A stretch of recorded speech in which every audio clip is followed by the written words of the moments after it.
আসসালামু আলাইকুম। আমার সপ্তম শ্রেণীর প্রিয় শিক্ষার্থী বন্ধুরা, কেয়া ম্যাথ প্রোগ্রামে তোমাদের জানাচ্ছি স্বাগত। তোমরা কেয়া ম্যাথ প্রোগ্রাম চ্যানেলটি সাবস্ক্রাইব করে চ্যানেলটির পাশেই থাকো, তাহলেই তোমরা দেখবে ইনশাআল্লাহ গণিতের ভয়কে জয় করতে পারবে। আমরা আলোচনা করতেছিলাম চতুর্থ অধ্যায়ের অনুপাত সমানুপাত। 85 পৃষ্ঠাতে ছিলাম।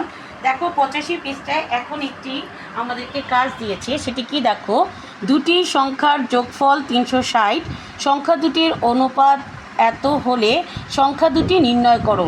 নিচের ফাঁকা জায়গায় অনুপাতের বাক্স অঙ্কন করো।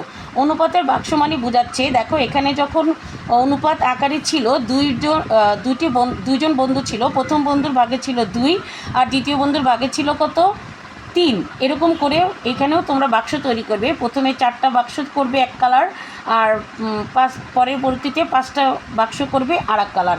চলো আমরা মূল অঙ্কে চলে যাই। তাহলে অঙ্কটাতে আমাদেরকে ফার্স্টে আমরা গত পর্বে শিখেছি, অঙ্কটাতে ফার্স্টে কী করতে হবে, যোগ করতে হবে। দেখো তাহলে অনুপাতটির পূর্ব উত্তরাশির যোগফল কত, 9। এটা হলো আমাদের 1 নম্বর রুলস।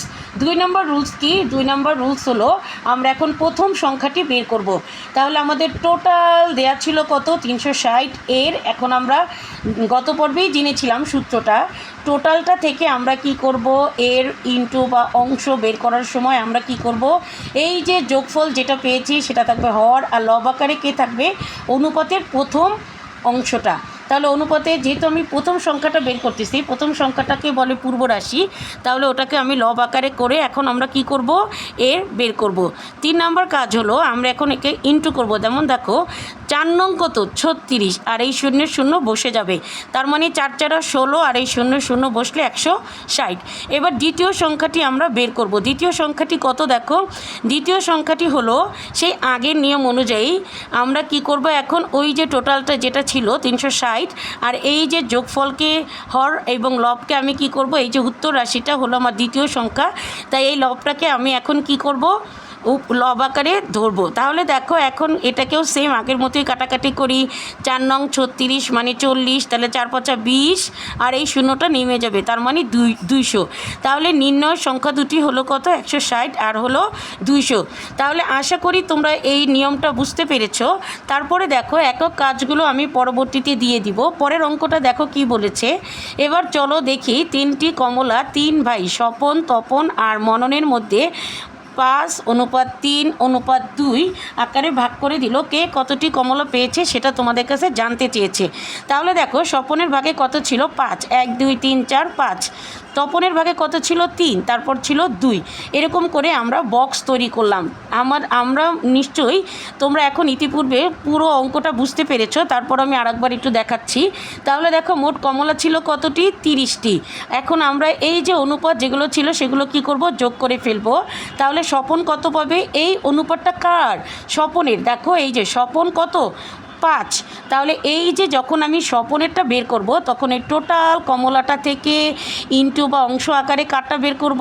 এই যে সমষ্টি যেটা পেলাম সে থাকবে হর, আর এই যে স্বপন যাবে লবে।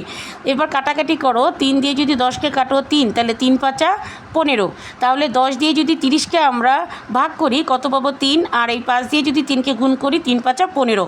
এবার আসো তপন, এই অংশটা কার, তপনের। এই অংশটা কার, তপনের। তাহলে তপনের সময় আমরা কত পাবো, দেখো তপনকে এখন লব ধরবো। আগে যা ছিল এই টোটাল ইনটু আকারে কি আসবে, লব হচ্ছে, হর হচ্ছে আমার 10, আর লব হচ্ছে কত, তপন। তাহলে এখন এটাকেও যদি কাটি 3, তাহলে 3 3কে কত, 9। আবার মননের ক্ষেত্রে দেখো এই 2টা কার, এই 2টা কিন্তু মননের। মননের যদি হয় এবার লবের এখানে কত হবে, 2। তাহলে কত হবে, 3 দিয়ে 10কে দিয়ে যদি 30কে কাটি 3, এবার এই 3 দিয়ে যদি 2কে গুণ করি 3 দ্বিগুণে কত হবে, 6। তাহলে আমি আশা করি তোমরা এই রুলসটা বুঝতে পেরেছো। তাহলে তপন, স্বপন আর কমলা কত পাবে, 15, 9 আর 6। তাহলে এই নিয়মের অঙ্ক যখনই আসবে আশা করি তোমরা পারবে, কারণ রুলস হলো কয়টি, 3টি। প্রথম রুলস হলো আমরা যোগ করব। দ্বিতীয় রুলস হলো আমরা ওই টোটাল অংশটা থেকে কি করব, এই টোটালটা লিখব, লিখে তারপরে ইন্টু করব কার সাথে, এই যে সমষ্টি, আর যারটা বের করব তাকে কি করব, লব আকারে উপরে দিব। এভাবে করে আমরা প্রতিটার মান বের করব। ধন্যবাদ সবাইকে।